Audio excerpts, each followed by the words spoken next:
सत्ता टिकवायला, पद टिकवायला, संपत्ती टिकवायला आक्रमक गरीब मराठ्यावरच व्हावं लागणार आहे त्यांना. शेवटी जसं फडणवीस सांगतील तसं करावं लागत असतं. त्यांना कोणाला दोष नाही, हे सगळं फडणवीस घडून आणतात. आणि फडणवीसांना कळत नाही की आपण किती संपवायला लागलो. हे जितके जितके आमदार बोलतील, मंत्री बोलतील, तितका तितका समाज खवळून उठायला लागला. त्यांच्या पक्षातला समाज सुद्धा मराठ्यांचा प्रचंड आता त्यांच्यात खतखत निर्माण झाली. हे आपल्या लेकरासाठी लढायला कोणी नाही. जे आमदारांना मोठं केलं, ज्या मंत्र्यांना मोठं केलं मतं देऊन, तेच आज आपल्या आंदोलनाच्या, आपल्या लेकराच्या विरोधात बोलायला लागले.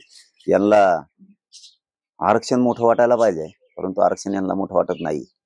यांना पक्ष आणि नेता मोठा वाटतो. ही सगळ्यात मोठी चूक जीवनातली फडणवीस साहेब करायला लागले. कारण हे सोपं नाहीये.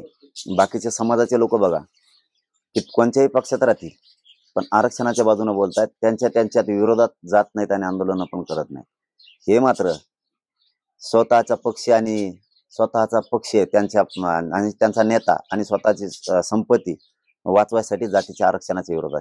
आपल्याला मोठं आरक्षण वाटलं पाहिजे. जसं बाकीच्यांना आरक्षण मोठं वाटतं, नेता आणि पक्ष मोठा नाही वाटत त्यांना, तसं यांना वाटणं अपेक्षित होतं. आणि मराठ्यांना ते ऐकायचं होतं यांच्या तोंडून की पक्ष नेता आमच्यासाठी मोठा नाही, कोणी निवडून येऊ किंवा कोणी पडो, आमच्यासाठी ते मोठं नाही, आमच्यासाठी आरक्षण मोठं आहे. कारण आमचा करोडो गोरगरीब समाज